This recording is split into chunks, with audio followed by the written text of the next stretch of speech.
Hey guys, Sanctum here, back again after getting the rank 1 rogue pick clear with the new best way to play Death Trap Rogue. Anyways, let's get to the guide. So you might be wondering, what has changed? Well, a couple things have changed. First of all, we dropped Shaco for Perdition for more damage, we dropped Momentum for close quarter combat for even more damage, and we also had to drop Starless. More on that in a bit, right? So, what are the new requirements? Because before we needed 275 maximum energy, and we needed a 15-second Death Trap cooldown. Well, now that changes to 150 at maximum energy and to a 10-second Death Trap cooldown. So how do we get there, right? To get 150 maximum energy is quite easy. You just need 2 Masterworks on your boots, on your Beastfall boots, with a GA, and that gives you 151. If you get the third Masterwork, that's better. If you don't, you only need 2. Then how do we get the Death Trap cooldown down to 10? Well, that's a bit harder. To get it down to 10, you need, first of all, 3 good tempers on your rings, and your rings fully masterworked. You don't need to hit any masterworks on the Death Trap cooldown. It helps if you do, right? But you mostly just need a 12 out of 12 masterwork rings with Death Trap cooldown, and that's also partly why we dropped Starless, because we needed more cooldown. We had to get it somewhere. At first, I actually kept Starless and dropped BLT, Banished Lord's Talisman, but I did the math, and that's actually not better. Not only is it less damage, it makes us less tanky. Another thing that's pretty important to get your cooldown down to 10 seconds is to get a GA cooldown reduction on your boots. So the requirements are a bit harder because you want GA max resource and GA cooldown reduction on the boots, right? Which is a bit steeper than before where you only needed max resource. So you might be thinking, how are you overpowering with only 150 max energy, right? Because BLT requires 275, and you would be right? BLT is only proccing every 2 casts. So is that good enough? No, we added something else. We added the Sand plus Sand Room Ward combo. And what this does is that when we proc it, we have a 100% chance to crit and also to overpower as long as it lasts. In theory, if it wasn't bugged, it would have 100% uptime, but it doesn't. It's about 55% uptime, which means that BLT is good because it takes our 55% uptime up to around 80%, which is pretty good, right? Another huge discovery has been the Yule plus Quax Rune Ward combo. So Quax gives you 100% more damage for 1 second, and we can pretty much keep this up all the time, which is pretty insane. So you might be wondering, why weren't we using it before?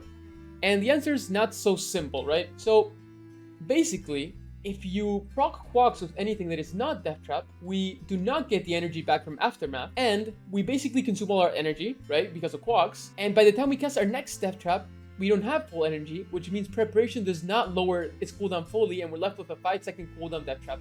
So how do we fix this? We added lucky hit chance to restore primary resource on our weapons. And what this does is, because we have so many Death Traps going on at once and hitting the monsters, we proc it instantly before we cast our next Death Trap. And that's pretty sick, right? Because we can then keep up forever 100% more damage, right? Without running out of energy, without leaving the Death Trap on cooldown. And I will mention, and we have done things to alleviate, you'll see later, but sometimes on a single elite, on a boss with no ads, you can be left with a Death Trap on cooldown because it didn't proc. So what do we do to fix it there? Well, we cast our other skills. We cast Shadow Step, we cast Poison Trap, we cast Caltrops, we cast Pen Shot in order to recover energy and be able to cast Death Trap and keep going, right?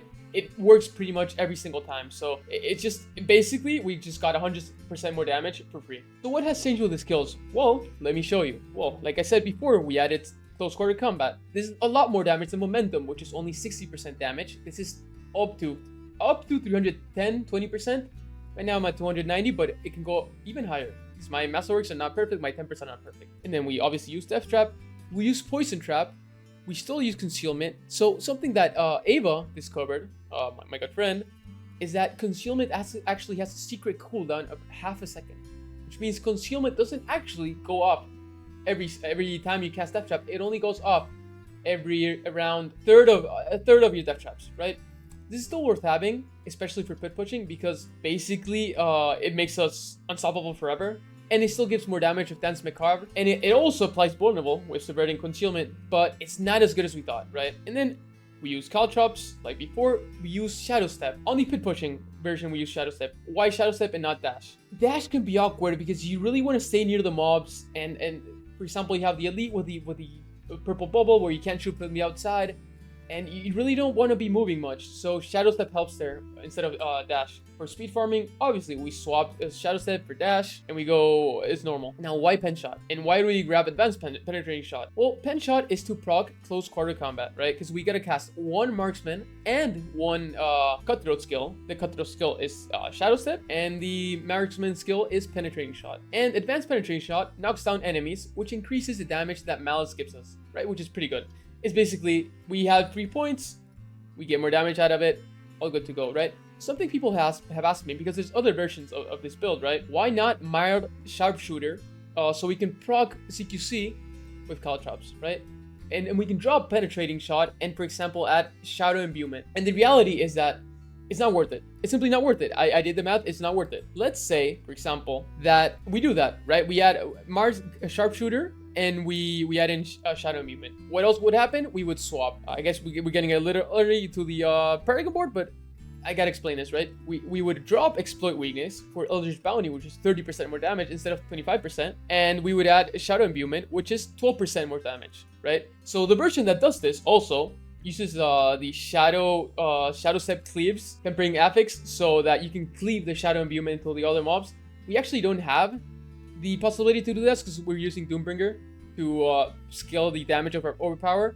But let's say we did, because some people, you know, don't go with Doombringer. Let's say we did have the possibility of doing that. It would still be less damage, because 30% from Eldritch Bounty plus 12% from the Shadow Imbuement is only, if I remember correctly, 45.6% more damage or something like that. And then on the other hand, something like Poison Trap plus Exploit Weakness is more like 50% more damage. So it's basically more damage.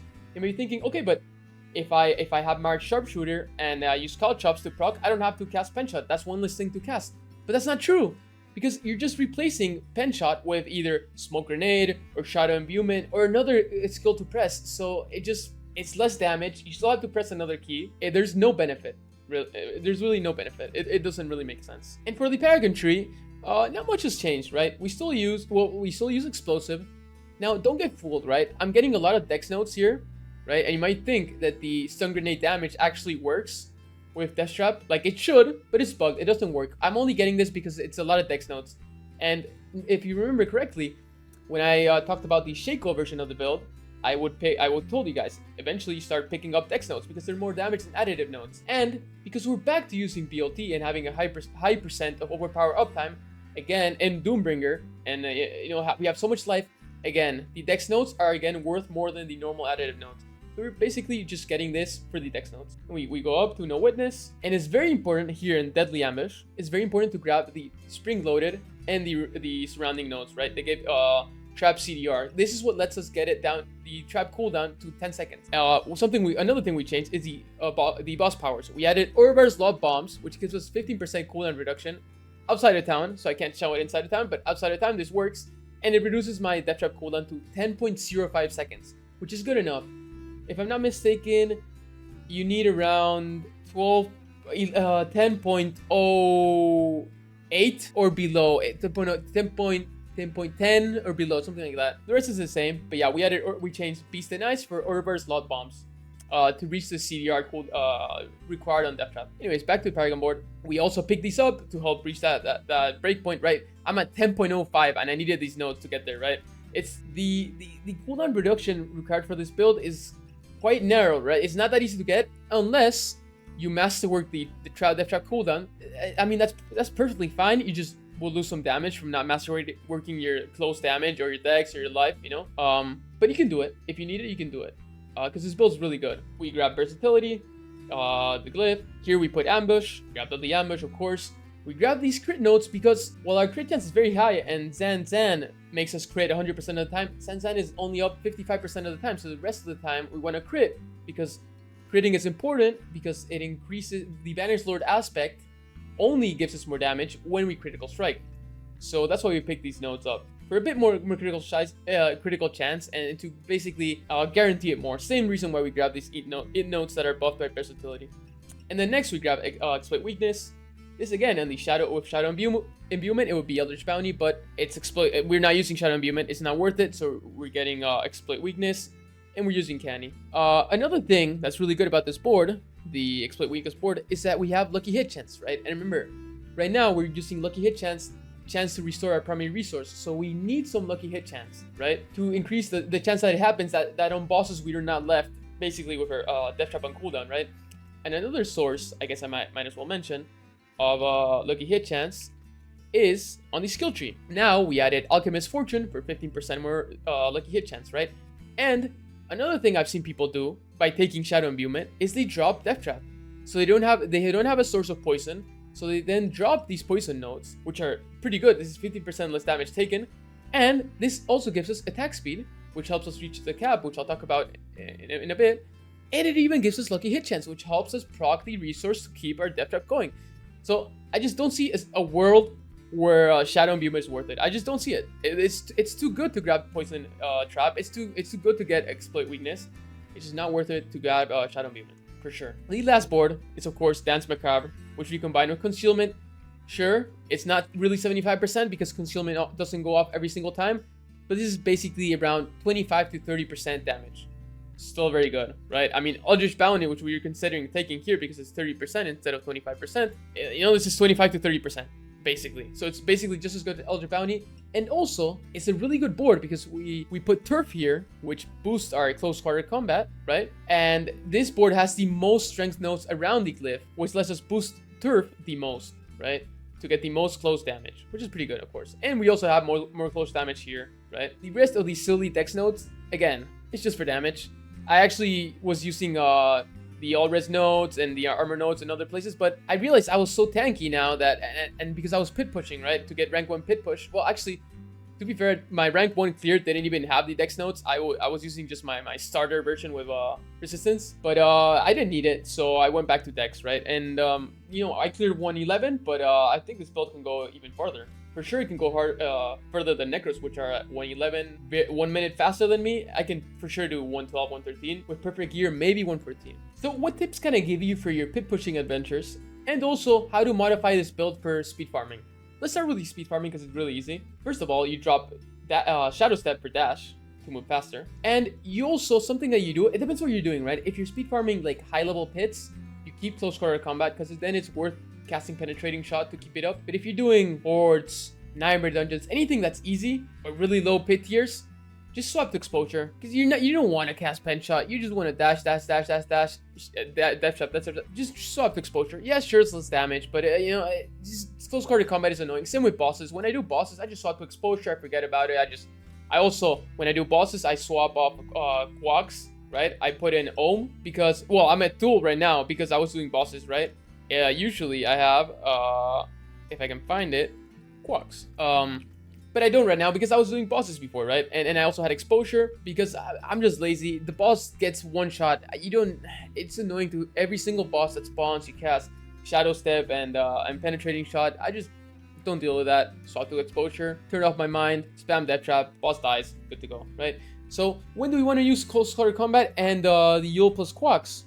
Well, we do that when there's guaranteed density, right? Because when we're not going to be basically casting Death Trap to the floor, against the floor to basically reset dash and dash more, that's when we want Yule and Quacks, which is basically only high level pits. For everything else, we want Ohm, well, I guess, or Thol. Thol also works to freeze. Since we don't really have a good source of freeze other than Cold Caltrops, which is more like chill than freeze. Eventually, it does freeze, you know, but it's not that good, you know, it's okay, right? If Thol is pretty good. So yeah, for all the other content that is not high level pits, we swap to Yule Ohm or Yule Thol, and we swap close quarter combat to exposure. And then for pit pushing, what tips can I give you? Well, I guess these are general tips, but you know, they matter more for pit pushing. Basically, you want to keep up close quarter combat every 8 seconds. Every 8 seconds, and I check the buff on my, on my buffs. You want to cast Shadow Step, and then Penetrating Shot. In that order, always. Why in that order? Because we want, so Death Trap uses the last weapon you use.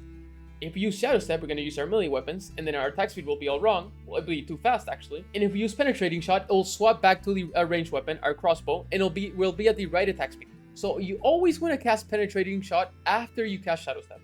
Then you want to keep up Poison Trap every 9 seconds. And then Caltrops, I usually cast it, I ballpark it 1 second-ish, 1.5 seconds after Poison Trap. because it's really important. You see how the enemy seeing caltrops take 10% increased damage from you, and it increases 5% each second up to 45%. Once it reaches 45%, if we cast another caltrops that overlaps with the previous caltrops, that new caltrops already comes with the maxed 45% bonus. So it's really important that you don't let your caltrops fall off, right? So that's why I know Poison Trap is 9 seconds. So I know roughly 1 second after, if I played it a bit risky, I could wait 2 seconds. But are you going to be able to judge 2 seconds in a pit push scenario? Probably not. So I just do, okay, 1-ish second after Poison Trap, I cast caltrops.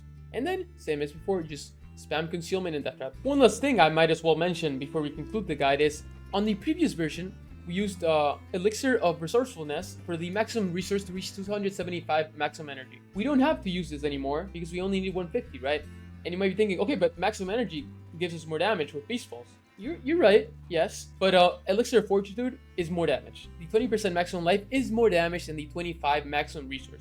And not only that, the 20% maximum life makes us tankier. So it's basically a no-brainer, right? And then for the instances, we use maximum all res, maximum all res and all res, dexterity, and maximum life, because maximum life is more damage. I basically have this on all the time when pit pushing. And that's basically it. There's nothing else I can tell you guys. You're ready to be Death Trap Masters, to even surpass my 111 clear. Well, maybe by the time you see this, it'll be a bit higher. But anyways, it was fun, guys. I really love this build, and I know you guys love it too. I'll see you next time. We'll see if I cook something else. I'm having a hard time finding something else to improve, but never say never. The lucky hit chance resource thing was something literally found yesterday. So anyways, bye guys. I hope you enjoyed the guide.